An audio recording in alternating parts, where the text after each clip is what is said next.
yaitu keyakinan kelas.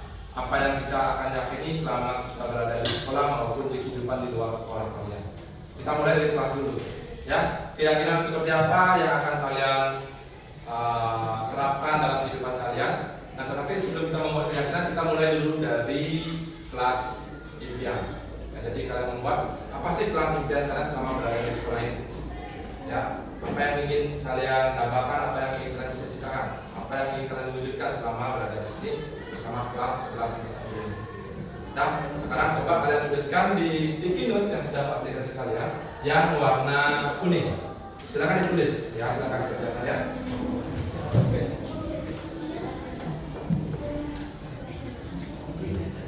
Pastinya setiap orang memiliki cita-cita. Silakan apa yang ingin kalian ya wujudkan. 2 boleh, lebih silakan ya. Dalam satu sticky note silakan kalian buat 1 boleh, 2 boleh, 3 boleh.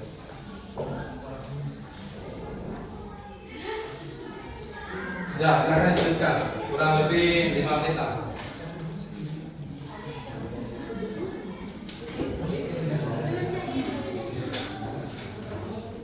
Ya, kelas bersih. Ya, silakan buat. Sikat-sikat aja kalau pasang keluargaan.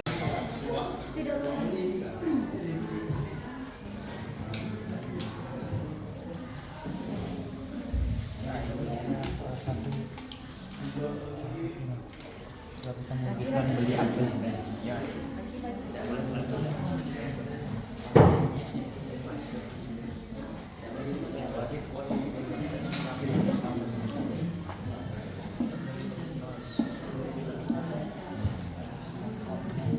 Oke, sudah selesai? Oke. Kalau sudah silakan, yang sudah boleh tempel di sini, yang sudah silakan. Program nomornya, yang kalian kuning di sini, ya. Yang sudah silakan maju. Ya, silakan.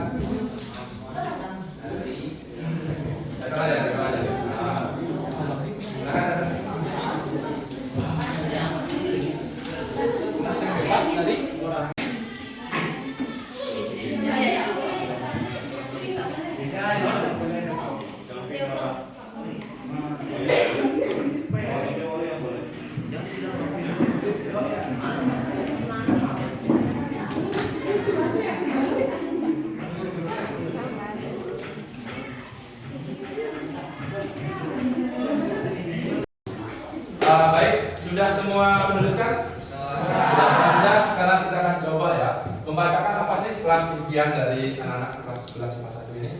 Ada mungkin perwakilan yang mau membacakan?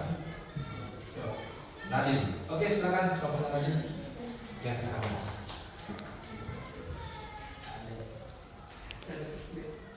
Baik, di sini saya akan membacakan hasil dari tulisan atau pendapat kalian tentang apa sih kelas impian kalian. Yang pertama itu adalah kelas yang ramah, kelas yang sejuk. Kemudian kelas yang bebas dari orang bucin, kelas yang memiliki rasa kekeluargaan, kelas yang bersih, kelas yang aman, anti pencuri pulpen teman,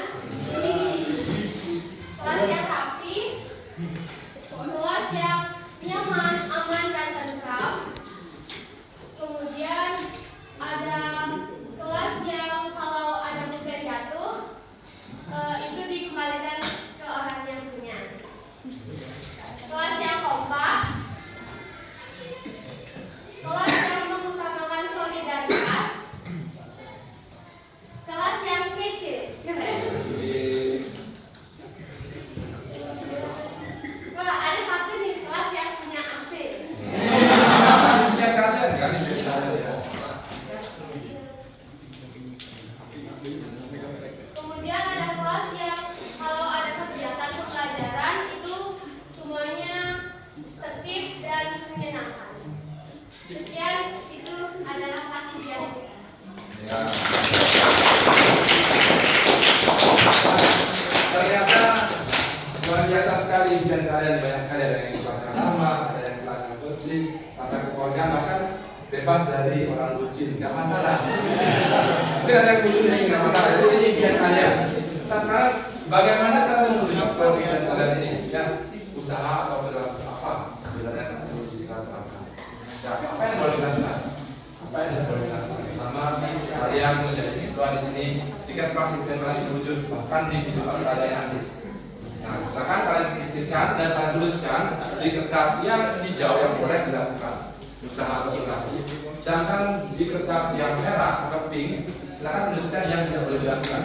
Kasih waktu kurang lebih 5 menit. Nah, silakan diskusikan ya. Atau apa yang boleh tuliskan nanti silakan tuliskan apa yang boleh ya. Ya. Hijau boleh, pink tidak. Baik, semuanya sudah menuliskan di kertas hijau sama pink ya kan? Kita masih proses silakan lakukan. Yang sudah bisa tempelkan di depan ya. Yang hijau taruh di sini. Bolehnya. Yang pink yang sudah silakan terwakilkan dengan cukup. Silakan. Ya, sudah. Oke, silakan. Yang belum silakan proses ya.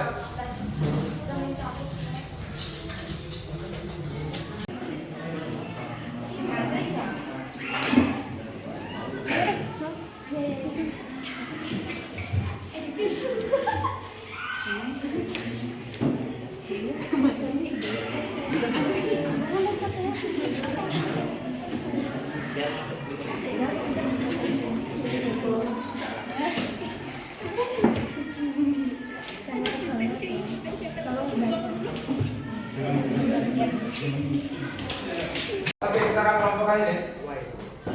Sama lagi. Sipin. Coba bantu ambilkan Pak ya. Sudah kalian bawa. Perwakilan ya, coba kasih.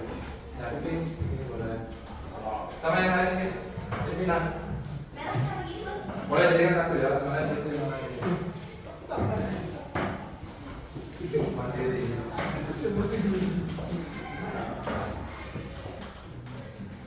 Nah, coba tempelkan di sini yang dia dulu. Sipin jangan tumpuk ya. Tempelkan di sini ya.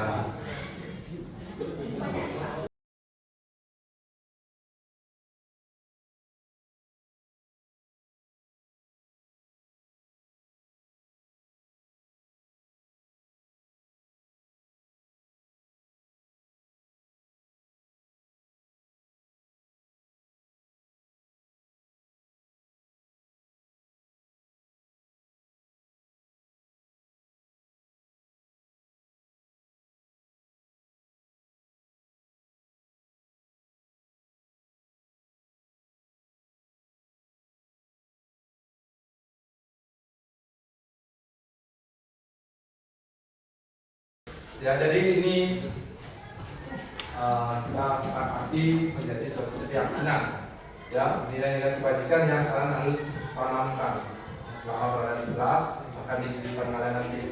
Ada berapa jenis itu? Nah, ya, ada disiplin, gotong royong, saling menghormati, mandiri, tanggung jawab, menjaga kebersihan dan kesehatan. Jadi ini yang kalian harus lakukan, yakini di dalam diri kalian. Apa yang sudah menjadi keyakinan dan kesepakatan kita bersama ya wajib juga dilaksanakan, dipraktekkan dan dilakukan. Kira-kira bisa ya? Bisa.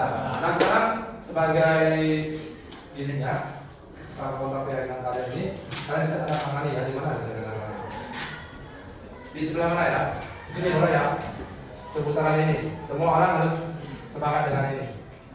Nah, silakan ditandatangani. Semua satu-satu boleh. Pakai pulpen. Di sebuah bawah boleh ya. Dan ini adalah kampus.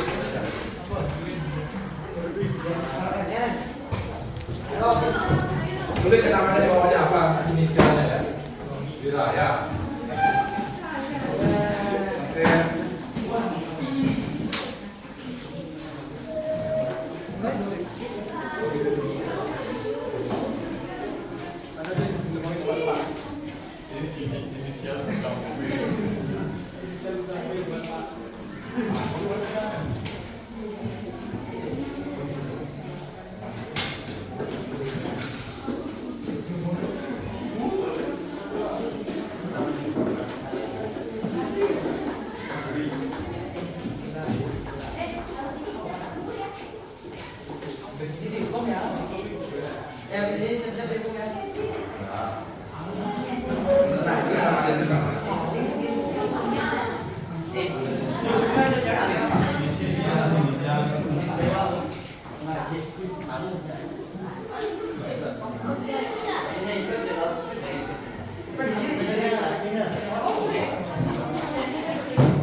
anjir.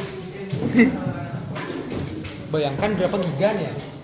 Ini namanya bawahnya ya. Nama kecil. Salam pertama yang desta. Tadi setengah yang kosong ya.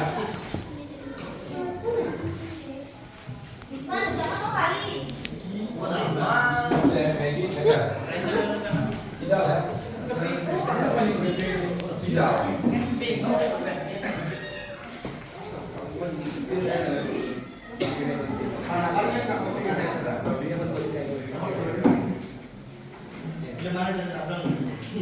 Jelas semua?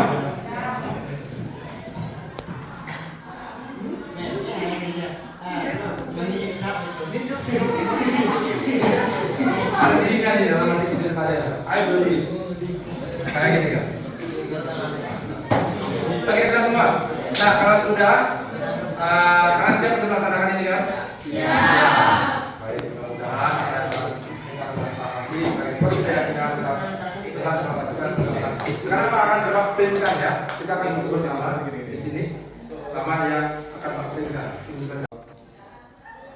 Kami kelas 11 IPA 1 meyakini akan selalu menerapkan nilai-nilai disiplin, gotong royong, saling menghormati, mandiri, bertanggung jawab, menjaga kebersihan dan kesehatan. Semangat saya. Jaya! Oke, terima kasih. Yeay.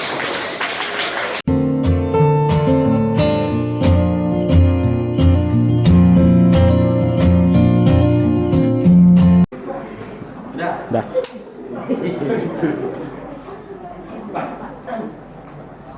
Baik, sebelumnya saya ucapkan Om Swastiastu. Assalamualaikum warahmatullahi wabarakatuh. Namo Buddhaya, salam bahagia. Yang terhormat Bapak Kepala SMA Negeri 1 Melaya, yang kami hormati Bapak Ibu Wakabit SMA Negeri 1 Melaya, dan Bapak Ibu Guru SMA Negeri 1 Melaya yang berbahagia.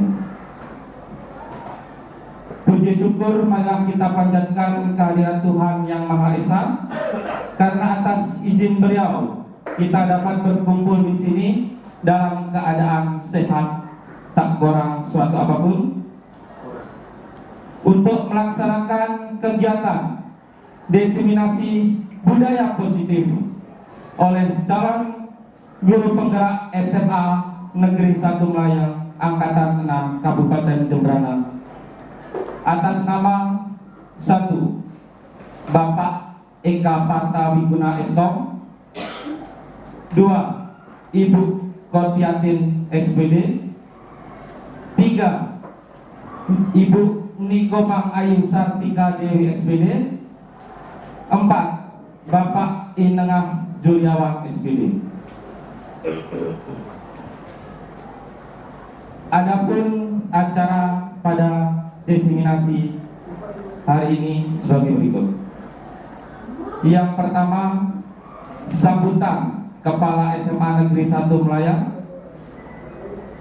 Yang kedua, pemaparan materi dari para calon guru penggerak di masing-masing ruangan yang telah ditentukan. Yang ketiga, penutup.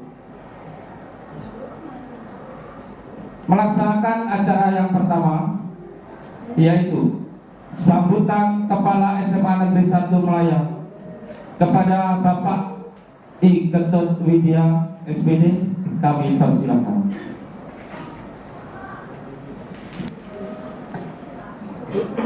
Terima kasih kepada pembawa acara yang telah memberikan kesempatan kepada saya jadi selaku kepala sekolah dalam hal ini untuk memberikan sambutan kepada bapak-bapak Dewan Guru SMA Negeri 1 Melaya, dan sebagai ucapan selamat kepada rekan-rekan kami atas terpilihnya 4 guru kita SMA Negeri 1 Melaya dalam calon guru penggerak angkatan ke-6 Jadi selamat kepada Bapak dan Ibu.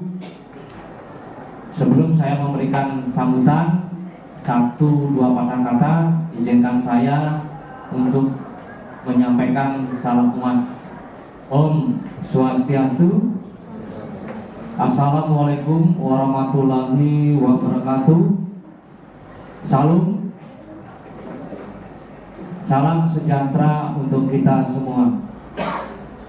Bapak dan Ibu, perlu kita ketahui bahwa guru penggerak adalah pemimpin pembelajaran di sekolah yang akan mendorong tumbuh kembangnya murid secara holistik, aktif dan proaktif dalam mengembangkan pendidik lainnya untuk mengimplementasikan pembelajaran yang berpusat kepada siswa serta menjadi teladan dan agen transformasi ekosistem pendidikan untuk mewujudkan profil pelajar Pancasila.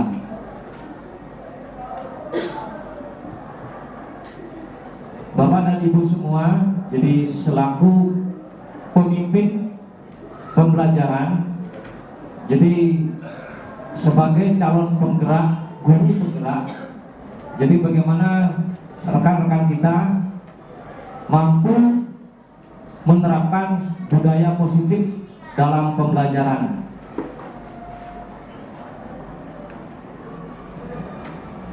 Yang pertama, dari fasilitator yang ada di Kabupaten Jemberana telah hadir kembali, telah diamati rekan-rekan kita, Bapak Ibu semua, ada nilai positif yang sudah ditemui di sekolah kita. Jadi yang pertama, rasa kagum para fasilitator, jadi dari Bapak Eka, Ibu Kotiatin, Ibu Sartika dan Pak Nenang Juliawan. Yang pertama, ketentraman kita. Jadi disiplin anak-anak Bapak Ibu. Jadi tidak ada yang siswa itu bersuara keras-keras di lapangan. Begitu ada tamu, dia mampu mengucapkan salam hormat. Yang kedua, selamat pagi, selamat datang di SMA Negeri 1 Melaya. Itu nilai positif kita Bapak Ibu yang sudah dinilai langsung oleh para fasilitator kemarin. Jadi kalau tidak salah fasilitatornya Pak Eka.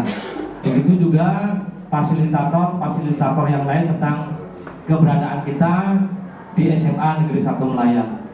Jadi saya secara pribadi dan lembaga mengucapkan banyak terima kasih kepada seluruh Dewan Guru, lebih-lebih rekan-rekan kami selaku guru penggerak sudah mampu mulai menata Bapak Ibu, mentransfer, menginformasikan tentang budaya positif yang perlu dikembangkan, yang perlu kita tingkatkan lagi di SMA Negeri 1 Melaya.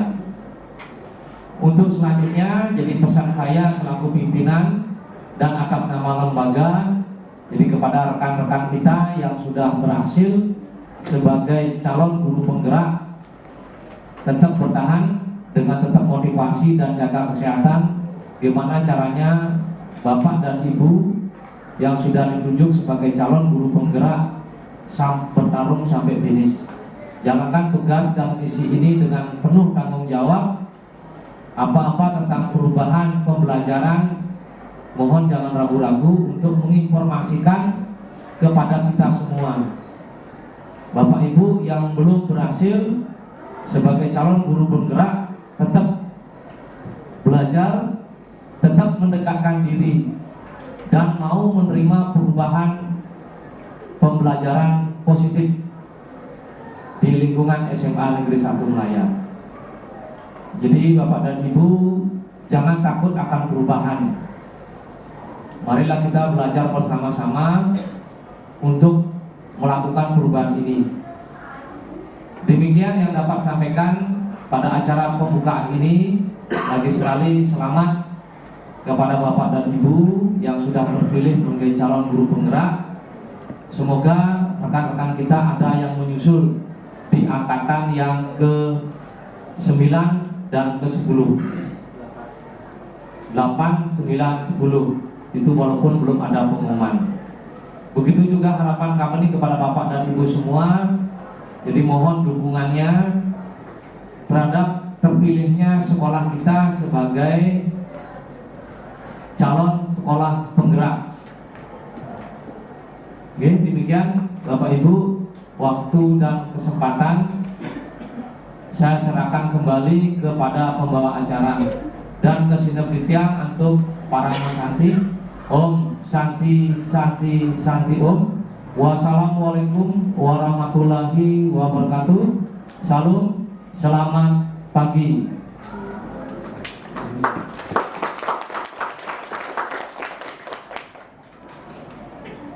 Dari Bapak Eka, Ibu Kotiatin, Ibu Sartika dan Pak Tengah Juliawan. Yang pertama, ketentraman kita. Jadi disiplin anak-anak Bapak Ibu. Jadi tidak ada yang siswa itu bersuara keras-keras di lapangan. Begitu ada tamu, dia mampu mengucapkan salam hormat. Yang kedua, selamat pagi. Tetap bertahan dengan tetap motivasi dan jaga kesehatan. Gimana caranya Bapak dan Ibu yang sudah ditunjuk sebagai calon guru penggerak bertarung sampai finish. Jalankan tugas dan misi ini dengan penuh tanggung jawab. Apa-apa tentang perubahan pembelajaran, mohon jangan ragu-ragu untuk menginformasikan kepada kita semua. Bapak Ibu yang belum berhasil sebagai calon guru penggerak, tetap belajar, tetap mendekatkan diri, dan mau menerima perubahan pembelajaran positif di lingkungan SMA Negeri 1 Melaya. Jadi Bapak dan Ibu jangan takut akan perubahan. Marilah kita belajar bersama-sama.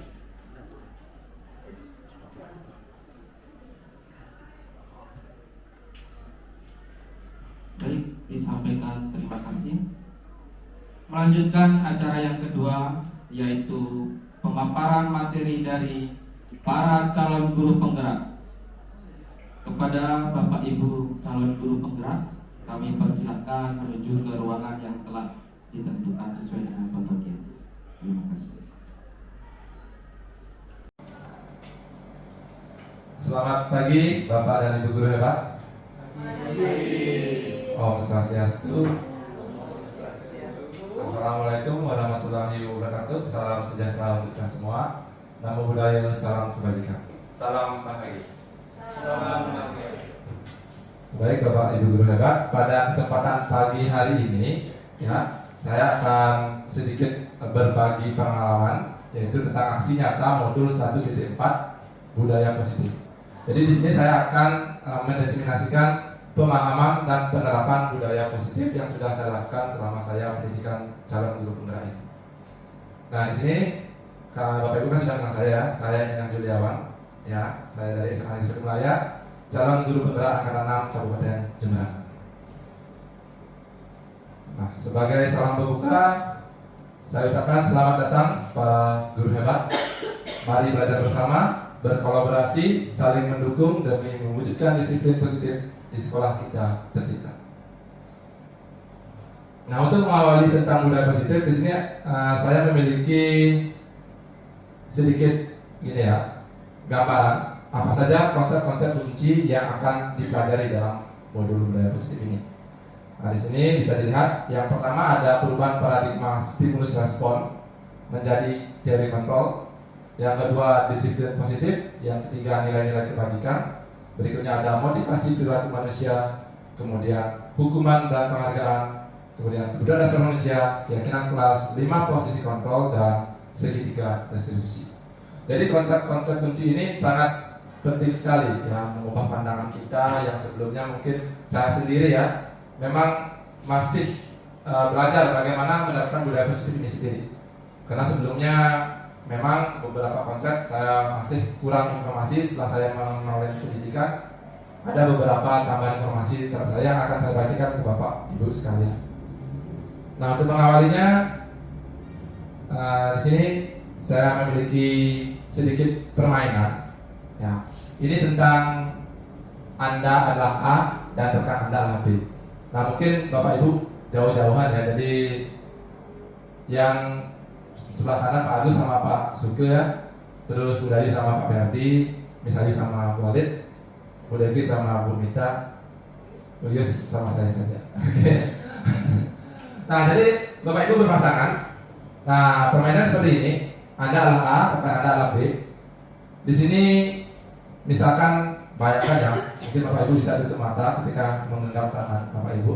Nah, dipegang saja tangannya, dikepalkan. Anggap Bapak Ibu memiliki barang yang sangat penting di tangan Bapak Ibu. Ya. Nah, nanti secara berpasangan nanti bergiliran. Ketika Bapak Ibu menganggap ini barang penting, bergantian. Misalkan Bapak Ibu A, rekan Anda B, suruh dia mengambil barang yang Bapak Ibu miliki. Ya, jadi Bapak Ibu sebagai B coba berusaha mengambil apa yang dimiliki atau digenggam oleh rekan Bapak Ibu. Dan pokoknya segala cara bisa dilakukan, boleh menggelitik, boleh pokoknya ya biar bagaimana caranya biar mendapatkan. Sedangkan Bapak Ibu yang memiliki barang berharga mau memberikan atau tidak terserah Bapak Ibu, yang penting itu merupakan barang berharga yang Bapak Ibu miliki. Ya, bisa dipahami kan? Bisa. Nah sekarang coba berpasangan. Nah Pak Ferdi sama Bu Dayu. Gantian, siapa duluan yang sebagai A, siapa sebagai B? Ya, coba. Saya kasih waktu 1 menit. Ya. Oke. A.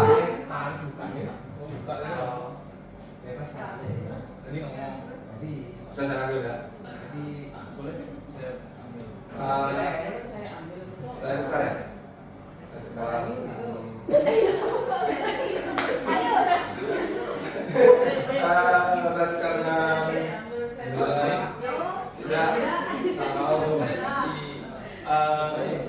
Saya karena tidak tahu saya 10.000 ya.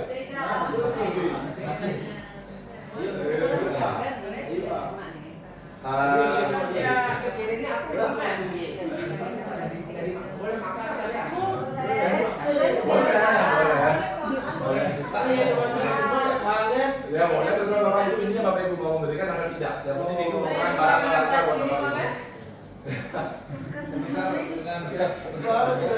Bisa ya? Baik, sekarang gantian. Ya, yang tadi memiliki barang berharga, sekarang gantian barang berharganya menjadi pengambil. Ya, silakan lakukan segala cara boleh. Boleh. Silakan.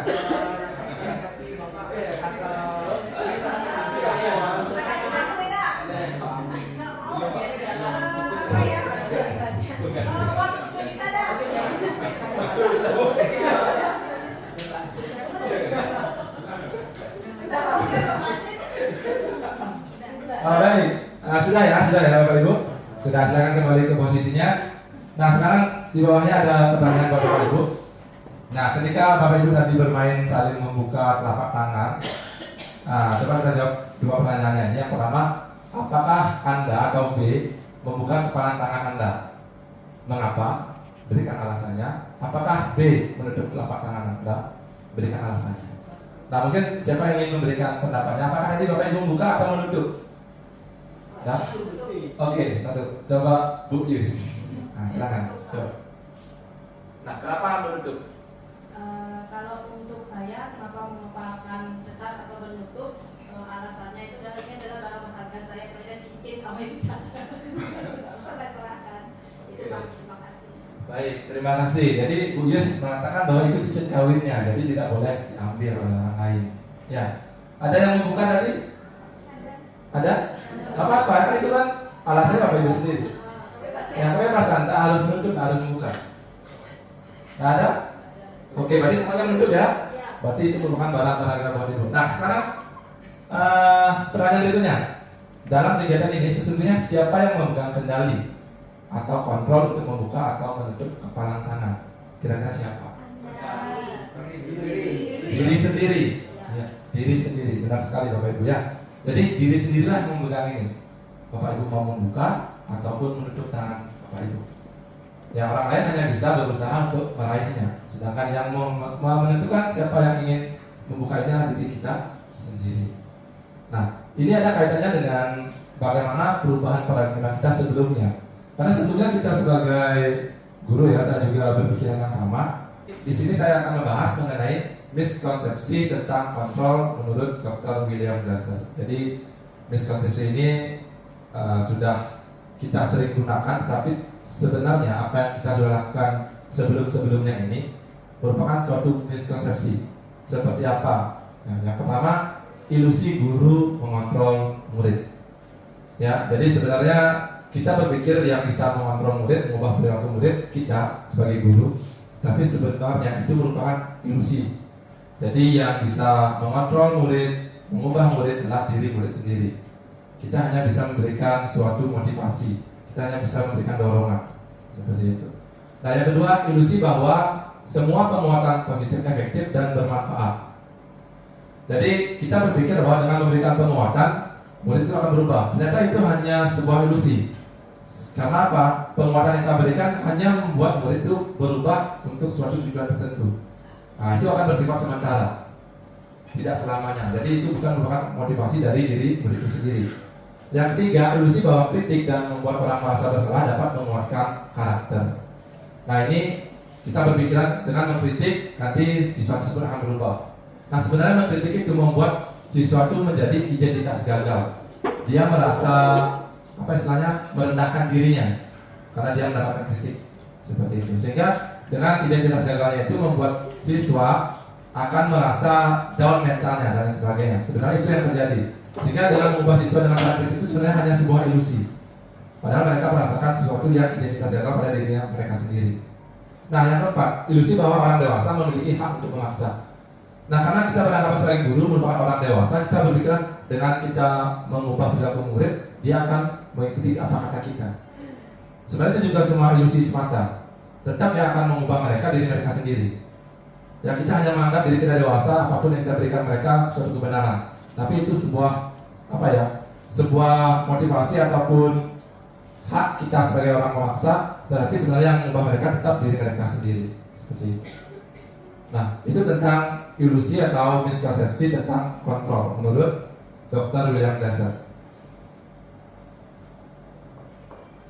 Nah, berikutnya dengan adanya perubahan paradigma stimulus respon menjadi pendekatan teori kontrol. Nah, menurut Stephen R. Covey jadi dikatakan bahwa bila kita ingin membuat kemajuan perlahan, sedikit-sedikit ubah sikap atau perilaku Anda, namun bila kita ingin memperbaiki cara-cara utama kita, maka kita perlu mengubah kerangka acuan kita.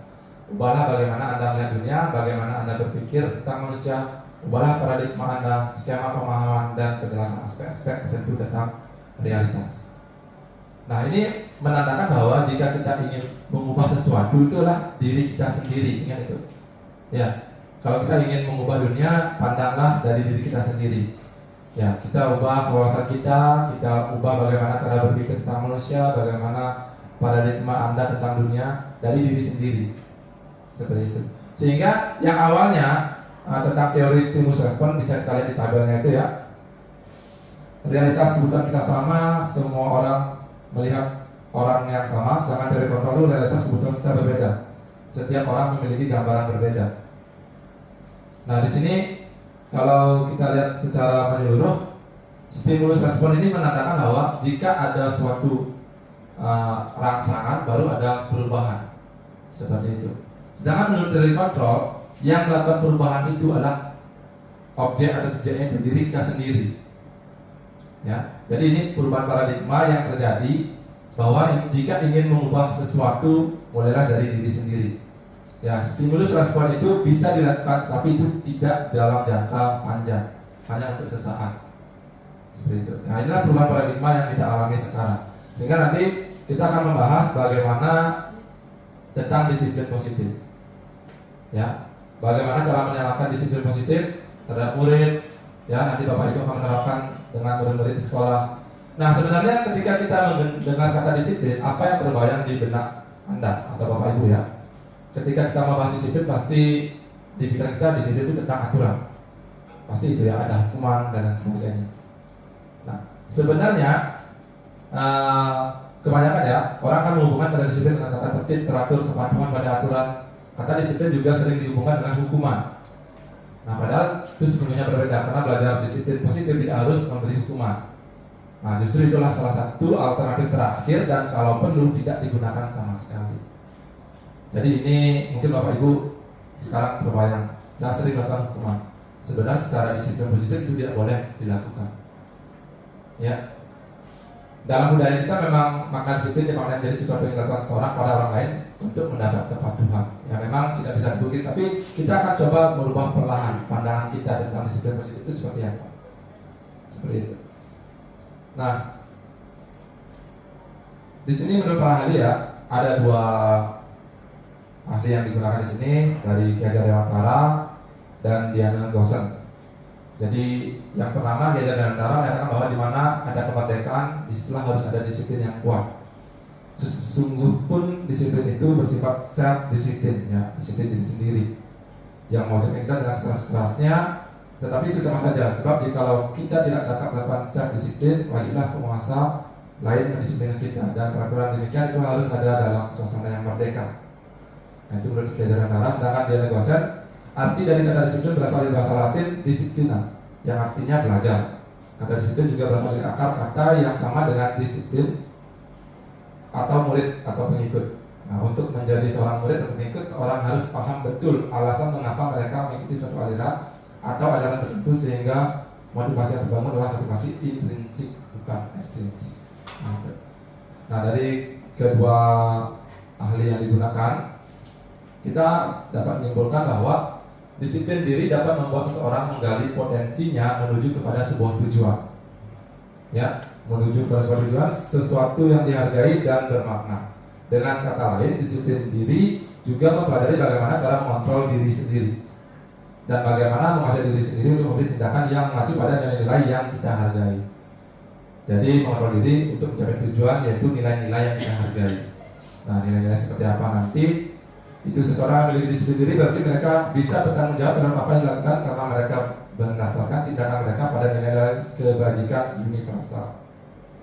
Nah, jadi sebagai pendidik, tujuan kita adalah menciptakan anak-anak yang memiliki disiplin diri sehingga mereka bisa berperilaku dengan mengacu pada nilai-nilai kebajikan universal dan memiliki motivasi intrinsik, bukan ekstrinsik. Nah, jadi motivasinya dari diri sendiri, dari dalam diri. Nah, karena ada nilai-nilai yang dituju tadi, nilai-nilai kebajikan universal. Nah, di sini apa saja nilai-nilai kebajikan? Ya, sebagai dasar, sebagai patokan kita dalam mencapai tujuan-tujuan yang dari intrinsik, ya. Nah, nilai-nilai kebajikan universal adalah nilai-nilai kebajikan yang disepakati bersama, lepas dari suku, bangsa, agama, bahasa maupun latar belakang. Nilai-nilai ini merupakan payung besar dari sikap dan perilaku kita, atau nilai-nilai ini merupakan fondasi kita berperilaku. Nilai-nilai kebajikan adalah sifat-sifat positif manusia yang merupakan tujuan mulia yang ingin dicapai setiap individu. Nah, jadi nilai-nilai ini merupakan suatu keyakinan, ya, nilai-nilai kemanusiaan yang kita yakini bersama. Nah, kalau dalam pendidikan kita, nilai-nilai kebajikan yang ingin dicapai oleh setiap anak Indonesia, kita kenal dengan profil pelajar Pancasila. Jadi untuk anak didik kita ada 6 nilai kebajikan, ya, yang diyakini, yang akan dituju sebagai tujuan dari nilai-nilai kebajikan itu. Yang pertama, beriman kepada Tuhan Yang Maha Esa dan berakhlak mulia. Kemudian berkebinekaan global. Kemudian bergotong royong. Kemudian kreatif, bernalar kritis, dan mandiri. Inilah nilai-nilai kebajikan yang ingin dituju oleh anak didik. Ya, ini yang dimiliki oleh Indonesia. Banyak sekali nilai-nilai kebajikan yang diyakini. Setiap organisasi mungkin berbeda-beda. Ya, jadi nilai-nilai kebajikan ini bergantung pada apa yang kita yakini bersama.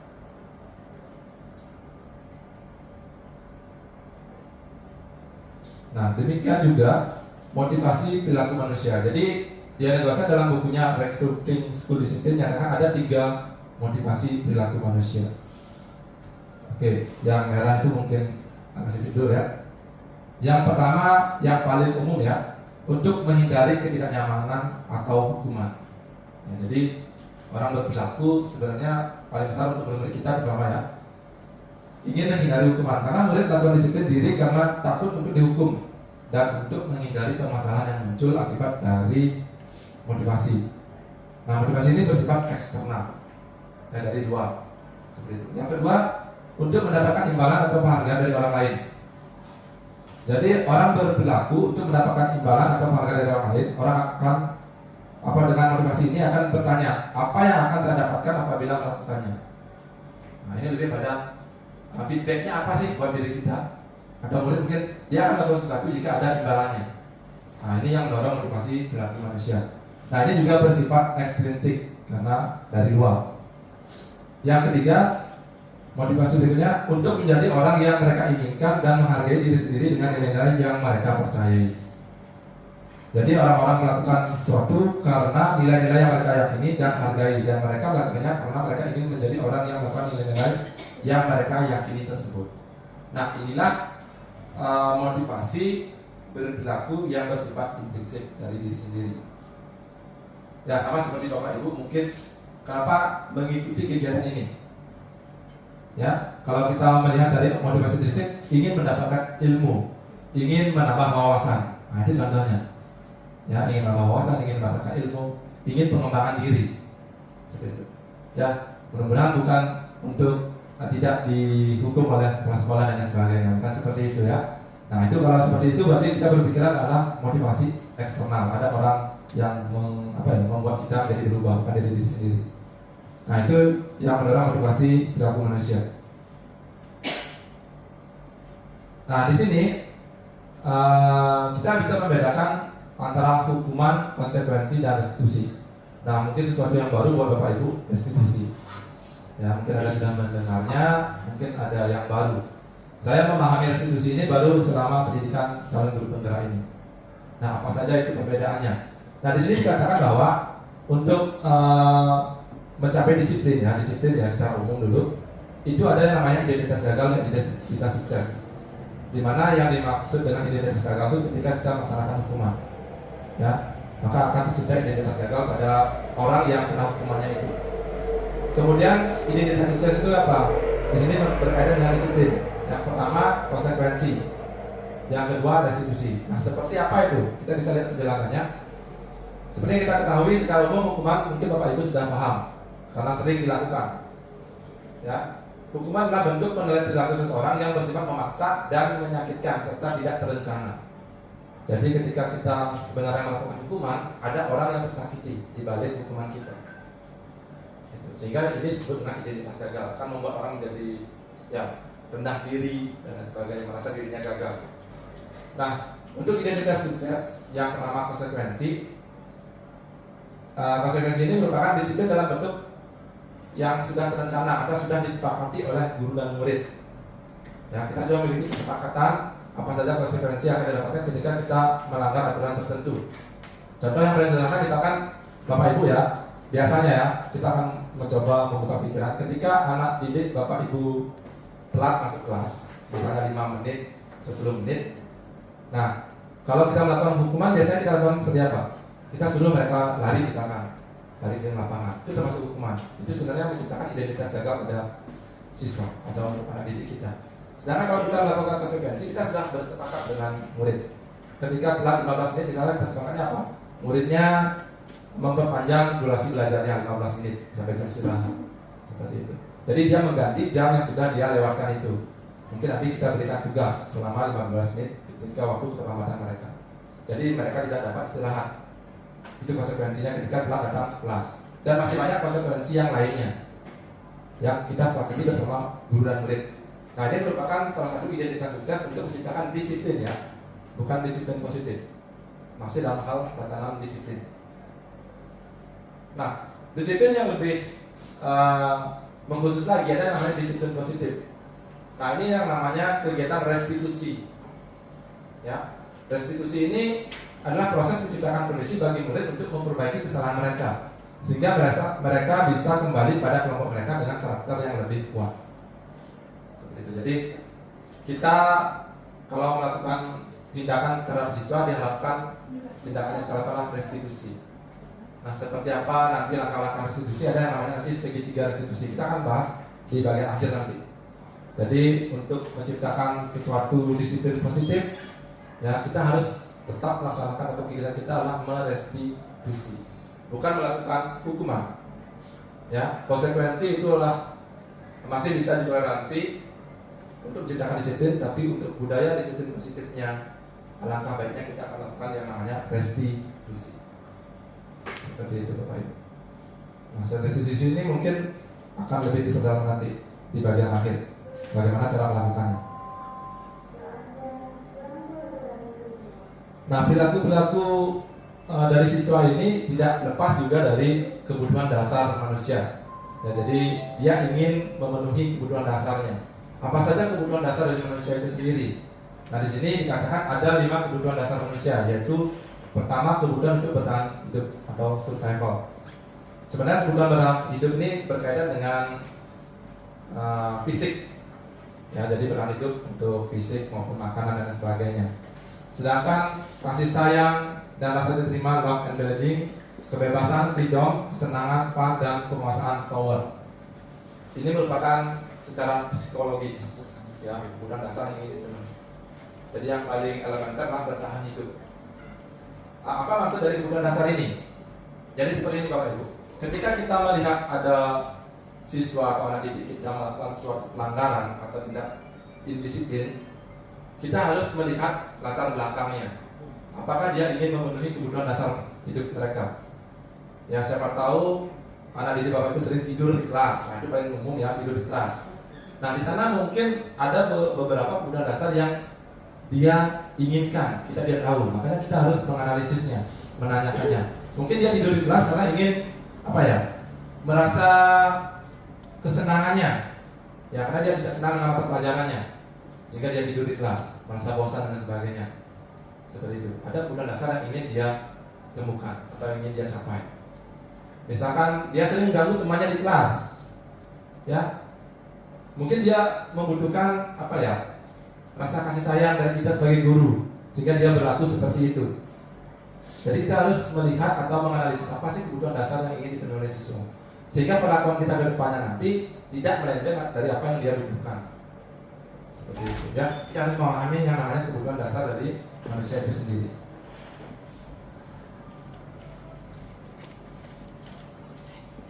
Nah, dari beberapa hal tadi, langkah awal yang bisa kita lakukan ketika kita ingin membangun budaya positif, kita bisa mulai dengan cara membangun keyakinan kelas. Nah, kenapa keyakinan kelas? Kenapa bukan peraturan ya? Mungkin Bapak Ibu masih awam dengan yang namanya keyakinan kelas. Ya, peraturan mungkin sering mendengar peraturan pasti ya. Secara umum pasti memahami yang namanya peraturan kelas. Mungkin kalau Bapak Ibu sudah menyepakati dengan siswanya di kelas atau peraturan-peraturan umum yang dimiliki oleh sekolah. Nah, kenapa kita perlu menumbuhkan keyakinan kelas? Ya, karena suatu keyakinan akan lebih memotivasi seorang dari dalam dan memotivasi secara intrinsik. Seseorang akan lebih tergerak dan bersemangat untuk menjalankan keyakinannya daripada sekedar menjalankan serangkaian peraturan. Ya, seperti yang kita harapkan ke depannya membangun budaya positif, membangun disiplin positif, kita harus mulai dari dalam diri siswa itu. Hal yang bisa dilakukan adalah dengan membangun keyakinan kelas. Murid-murid pun demikian, mereka perlu mendengarkan dan memahami arti sesungguhnya tentang peraturan-peraturan yang diberikan. Apa nilai-nilai kebajikan di balik peraturan tersebut? Apa tujuan mulianya, sehingga akan tumbuh keyakinan dan termotivasi secara intrinsik.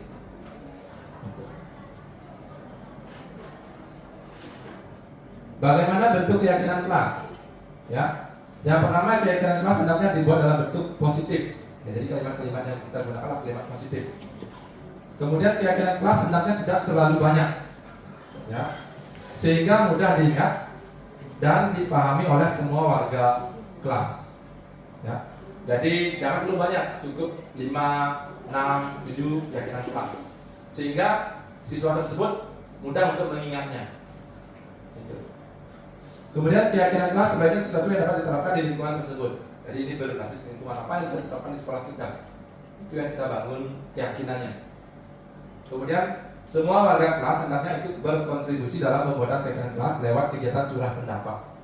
Jadi setiap anggota atau warga masyarakat atau warga siswa di SMA Negeri 1 Melaya mintakan pendapatnya. Apa yang ingin dibangun peraturan-peraturannya dan kita bangun menjadi suatu keyakinan.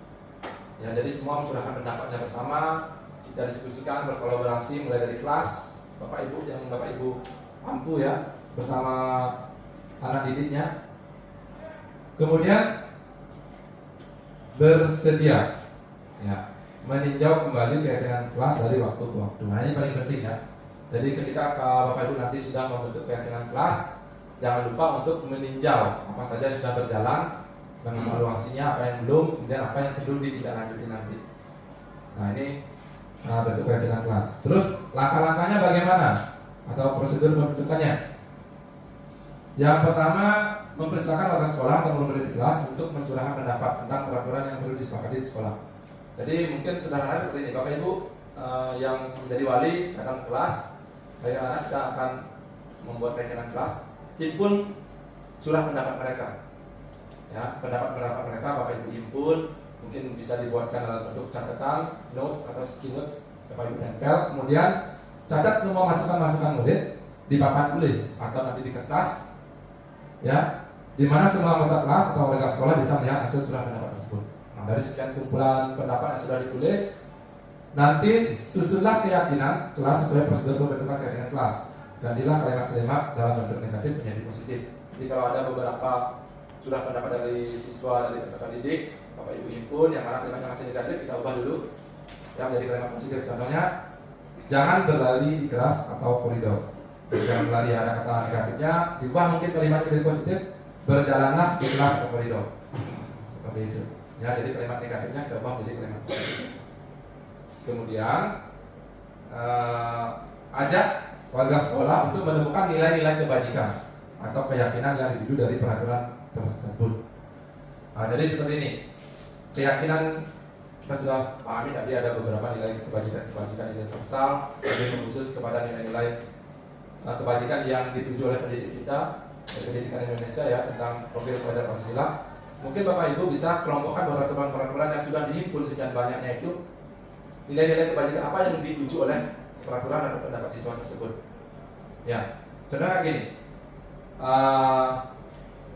memakai masker misalkan, ya, aturan memakai masker, mencuci tangan dan lain sebagainya yang berkaitan dengan kesehatan lah. Berarti nilai yang akan dituju apa? Tentang nilai keselamatan atau kesehatan. Jadi dikelompokkan ke sana. Mungkin tentang tata tertib, datang jam sekian ke sekolah, tidak boleh membawa HP dan lain sebagainya. Nanti Bapak Ibu bisa himpun menjadi nilai kebajikan tentang kedisiplinan. Seperti itu. Jadi beberapa pendapat siswa itu yang berbeda-beda itu kita himpun masuk kemana nilai kebajikannya. Kita diskusikan bersama siswa. Setelah terhimpun nanti tinjau ulang sehingga hanya tersisa beberapa nilai atau keyakinan saja. Mungkin dari siswa ada 36 siswa ya dari satu kelas, banyak sekali pendapat mereka kita himpun, mana yang kelompoknya disiplin, mana yang kelompoknya menghargai, mana yang kelompoknya ini gotong royong dan lain sebagainya, kita himpun sehingga terbentuk beberapa keyakinan yang kita sepakati bersama. Ya. Kemudian setelah keyakinan kelas selesai dibuat, maka seluruh warga dipersilakan meninjau ulang dan menyetujui dengan menandatangani. Setelah kita himpun, jadikan beberapa keyakinan, ingat ditandatangani bagian akhirnya sebagai persetujuan bahwa keyakinan ini akan kita laksanakan selama kita bersekolah di SMA Negeri Semuanya, bahkan seterusnya sepanjang hidup mereka, karena ini merupakan keyakinan. Ya. Kemudian keyakinan kelas yang sudah dilekatkan di kelas, nah artinya keyakinan kita sudah buat tempel di kelas atau dinding yang bisa kita amati bersama, sehingga siswa akan setiap pagi mungkin melihat keyakinan kelas mereka, sehingga mereka akan mengingat dan mudah untuk mengaplikasikannya. Nah ini contoh ya, contoh keyakinan kelas yang bisa Bapak Ibu tiru mungkin atau kembangkan nanti. Keyakinan kelas di 11 kelas 1 SMA Negeri 1 Melayu. Nah, ini sudah dihimpun dari beberapa pendapat siswa. Kami murid kelas 11 kelas 1 meyakini dan akan selalu menerapkan nilai-nilai berikut dalam kehidupan. Ya, yang pertama nilai disiplin. Yang kedua gotong royong. Kemudian saling menghormati. Kemudian mandiri. Kemudian bertanggung jawab dan menjaga kebersihan dan kesehatan. Nah, jadi ini kesepakatan kita bersama anak didik kita. Ya, nanti setiap kelas mungkin memiliki pendapat yang berbeda. Kesepakatan yang berbeda kita sebagai keyakinan yang akan dilaksanakan selama berada di sekolah dan di kehidupan mereka. Ya, nanti Bapak Ibu bisa buat, bahkan Bapak Ibu bisa aplikasikan bersama anak didik di wali kelasnya masing-masing.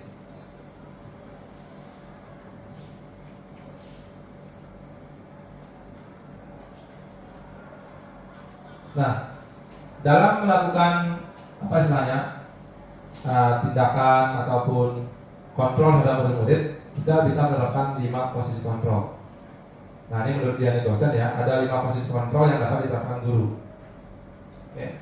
Jika Bapak Ibu ingin melaksanakan kontrol terhadap murid, ada beberapa posisi kontrol. Yang pertama ada penghukum, ya. Kedua ada pembuat merasa bersalah. Jadi di posisi pembuat merasa bersalah. Yang ketiga ada posisi teman, ya. Yang keempat di posisi pemantau. Yang terakhir di posisi manajer. Jadi posisi kontrol ini mungkin Bapak Ibu sering gunakan, tapi belum tahu artinya. Kita akan coba pahami bersama sekarang. Kita akan sharingkan apa itu posisi penghukum, apa itu posisi pembuat merasa bersalah, apa itu posisi teman, apa itu posisi pemantau, apa itu posisi manajer. Nah, seperti apa pelaksanaannya? Kita mulai dari yang pertama, posisi penghukum. Nah, biasanya posisi penghukum ini memberikan hukuman secara verbal atau fisik. Ya, pasti Bapak Ibu paham ini. Yang berikutnya nada bicaranya ya, paling sering nih, nada tinggi, menunjuk-nunjuk, menghardik, bahkan membentak. Ya, ini kalau Bapak Ibu pernah melaksanakan ini, berarti Bapak Ibu melaksanakan posisi kontrol yang namanya posisi penghukum. Kata-kata yang sering diucapkan seperti ini, patuhi aturan saya, awas. Kan dengan ada yang galak ya, sering ya kita dengar, mungkin Bapak Ibu, kamu selalu saja salah, ya. Kamu selalu saja salah. Nah, ya. Terlambat lagi, pasti terlambat lagi. Selalu datang terlambat. Kapan bisa datang tepat waktu? Jadi ini merupakan kata-kata yang sering diucapkan bahwa kita sebagai posisi penghukum. Sebenarnya seperti yang kita bahas tadi, tindakan seperti inilah menyebabkan siswa itu mengalami identitas gagal. Ya, sehingga bila perlu dikurangi bahkan dihilangkan. Ya, dikurangi bahkan dihilangkan. Nah, dampak posisi penghukum ya murid cenderung memberontak bahkan menjadi pendendam. Ini pasti ya.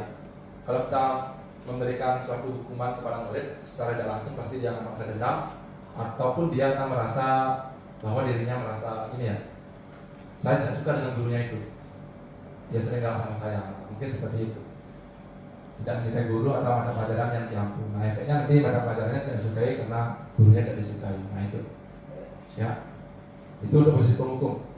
Kemudian posisi membuat merasa bersalah. Nah, mungkin Bapak Ibu pernah melaksanakan ini ya. Guru akan menyatakan hal-hal yang merasa kesalahan ada pada murid.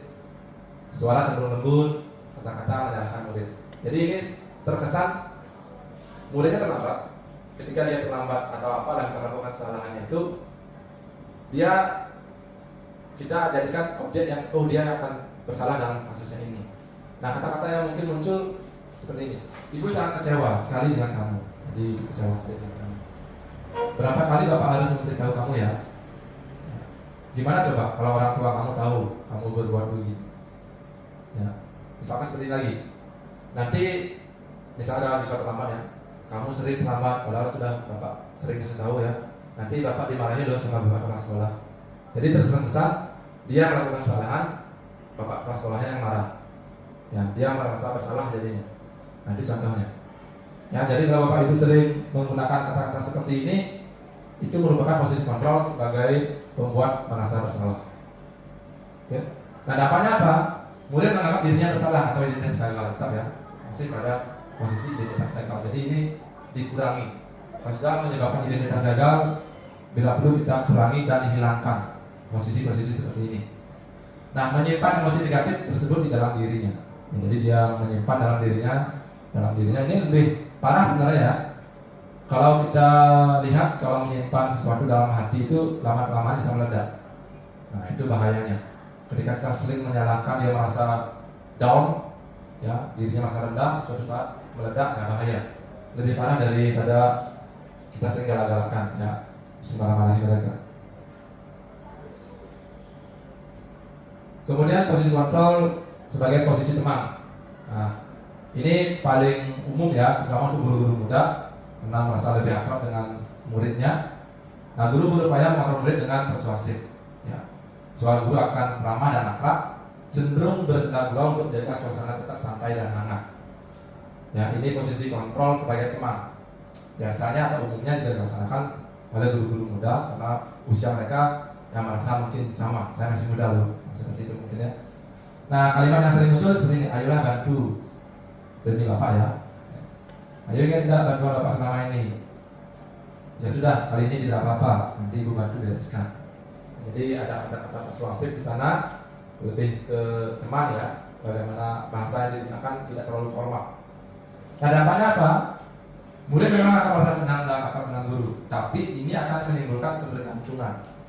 Itu efek negatifnya. Jadi ketika si gurunya kan beda-beda perlakuannya, ya. Ketika si guru A ini melaksanakan posisi teman, si siswanya ini senang dengan guru A, ketika dengan guru B beda lagi perlakuannya, sehingga dapat perubahannya dia hanya ke orang-orang tertentu, ketergantungan jadinya.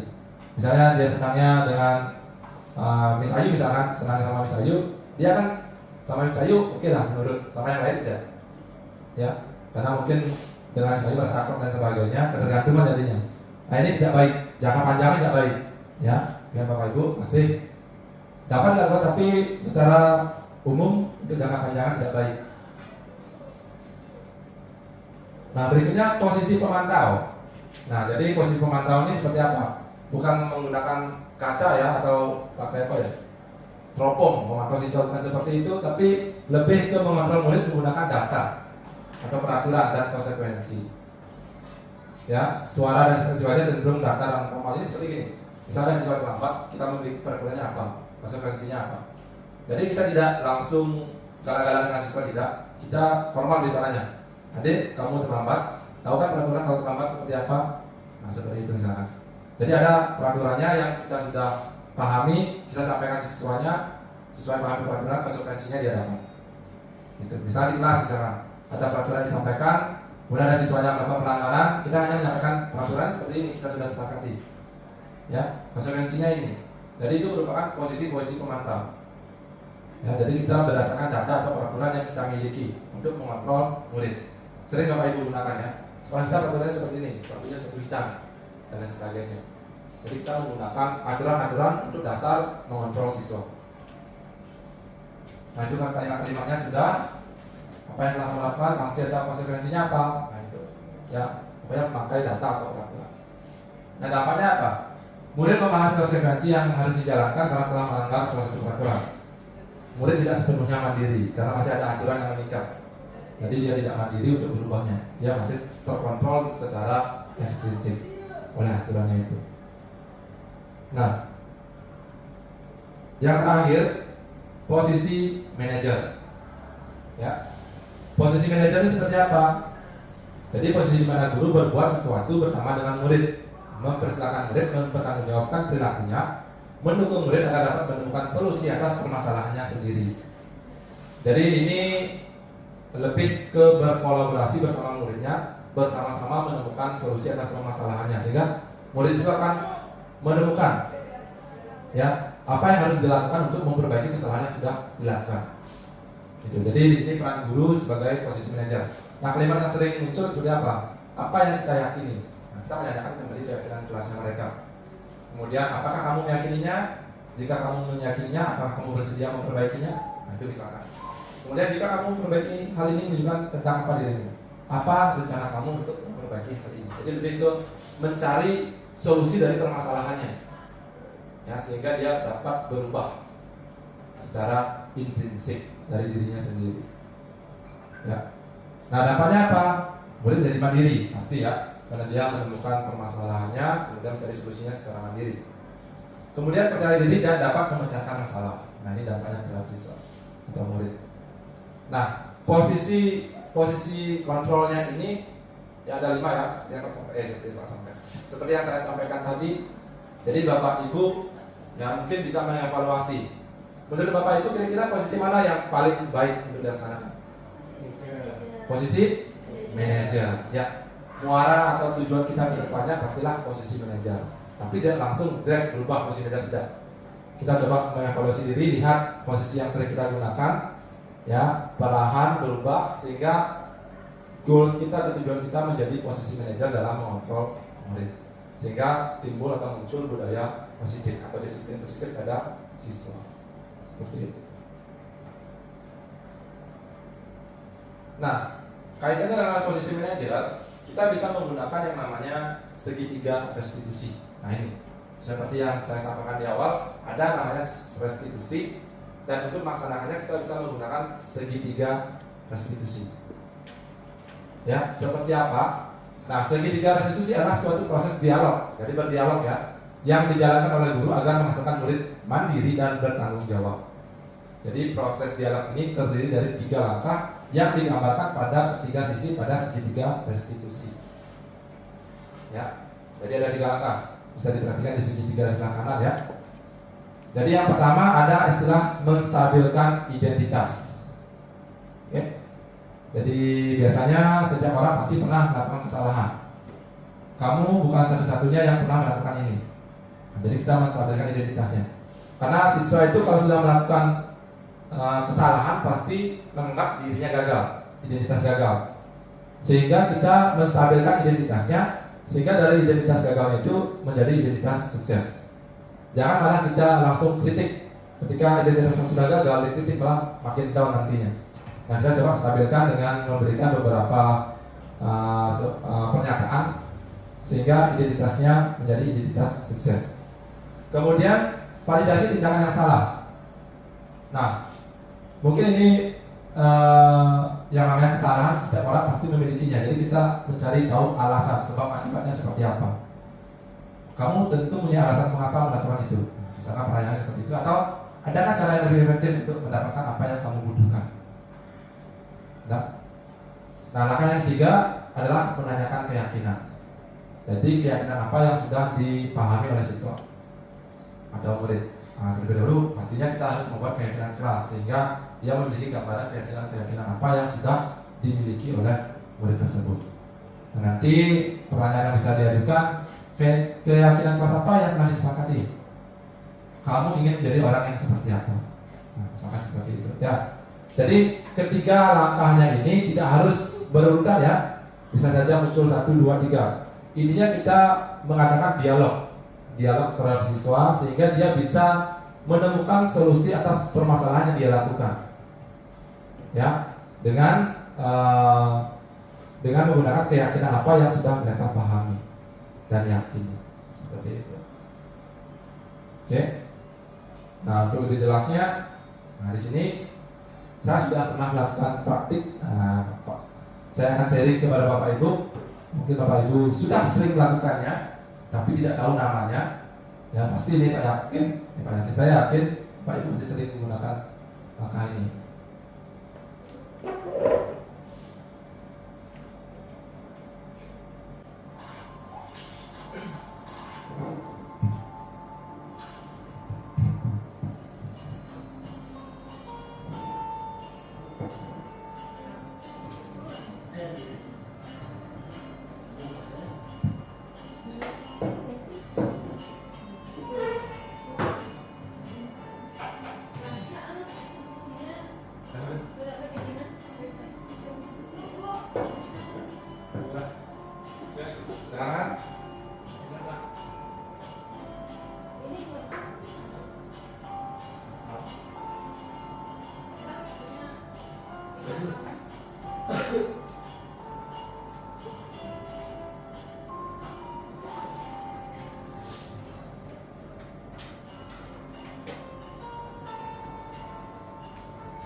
Baik Bapak Ibu, itu tadi sharing praktik yang sudah saya lakukan mengenai budaya positif ya, tentang penerapan praktik segitiga restitusi. Jadi Bapak Ibu bisa memodifikasi praktik yang sudah saya lakukan berkaitan dengan segitiga restitusi. Nanti kalau ada tindakan indisiplin siswa, Bapak Ibu bisa terapkan praktek-praktek dari segitiga restitusi ini. Nah, selanjutnya saya akan buka sesi diskusi. Ya, jadi jika Bapak Ibu memiliki pertanyaan ya berkaitan dengan budaya positif, nanti Bapak Ibu bisa langsung ajukan pertanyaannya. Saya langsung buka sesi diskusi ya. Silakan Bapak Ibu yang memiliki pertanyaan, silakan. Pak Suku dulu ya. Silakan. Ada Bu Enda.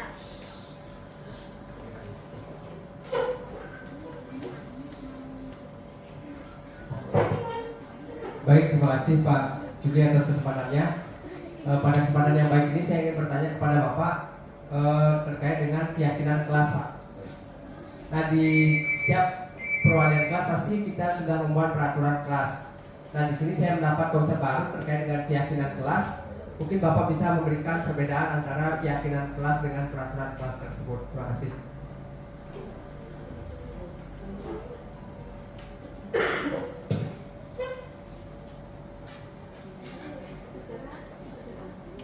Baik, terima kasih Pak Ketut Sugedana.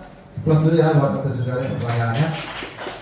Jadi berkaitan apa perbedaan dari peraturan kelas dan keyakinan kelas? Seperti itu. Ya. Untuk peraturan kelas, seperti yang kita ketahui, yang namanya peraturan berarti ada aturan-aturan dan ada konsekuensinya.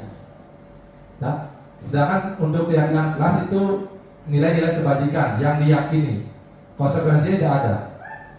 Ya, itu berbeda. Jadi dia melekat pada diri sendiri, meyakini apa yang menjadi keyakinan mereka yang bersumber dari nilai-nilai kebajikan. Ya, peraturan mungkin ada hukuman dan sebagainya ada di peraturan, tapi di nilai kebajikan tidak ada konsekuensi atas tindakan yang dilakukan. Seperti itu perbedaan dari keyakinan kelas dan peraturan kelas. Seperti itu Pak Tet, bisa dipahami? Oke, terima kasih dari Tet Sugedana. Berikutnya Bapak Ibu yang lain ada pertanyaan lagi? Oke, Bu Ayu Risandi, silakan.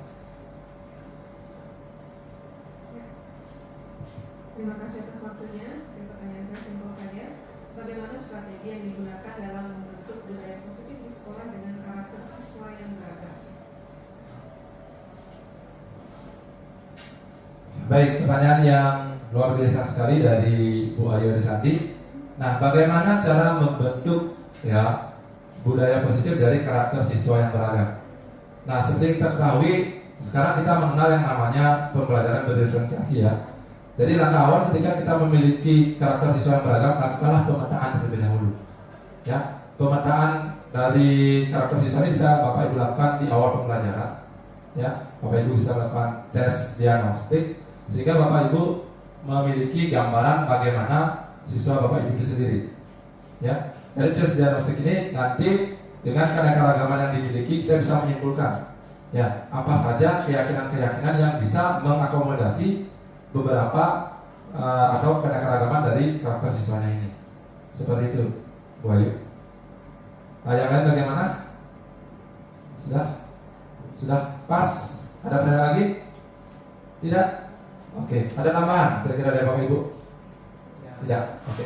Kalau tidak ada, untuk sesi diskusi kali ini saya akan tutup. Berikutnya mungkin dari Bapak Ibu bisa memberikan refleksi ya terkait pembelajaran terkait dengan diseminasi kita hari ini. Ada yang mau memberikan refleksi?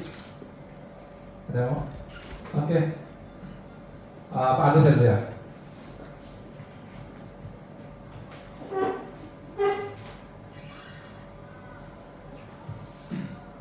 Baik, terima kasih atas waktunya. Dari pemaparan itu sangat luar biasa sekali ya.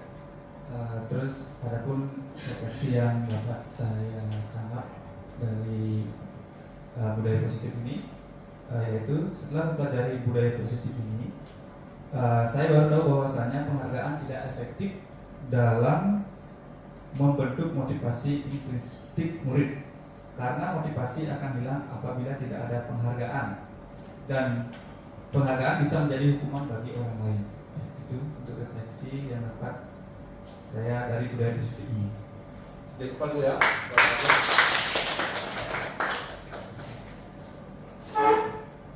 Ya, terima kasih. Itu refleksi dari Pak Agus. Mungkin ada yang lain? Sudah? Sudah ya? Baik, Bapak Ibu. Demikian tadi pemaparan dari desiminasi. Ya. Di akhir kata saya ucapkan terima kasih. Salam bergerak, bergerak dan menggerakkan. Sebelum saya tutup, nanti Bapak Ibu bisa kembali ke ruangan untuk mengikuti upacara penutupan. Ya. Baik, saya tutup dengan Om Santi. Om Santi, Santi, Santi. Om. Assalamualaikum warahmatullahi wabarakatuh. Salam sejahtera. Terima kasih. Bapak Ibu Guru yang kami hormati, demikianlah kegiatan diseminasi budaya positif oleh Bapak Ibu Guru calon penggerak SMA Negeri 1 Melaya. Semoga apa yang disampaikan tadi dapat memberikan dampak positif terhadap kita semua dan kemajuan untuk sekolah kita. Bila mana ada salah kata dari saya ucapkan mohon maaf. Akhir kata saya tutup dengan ucapan Paramasanti. Om Santi, Santi, Santi Om. Wassalamualaikum warahmatullahi wabarakatuh. Selamat pagi.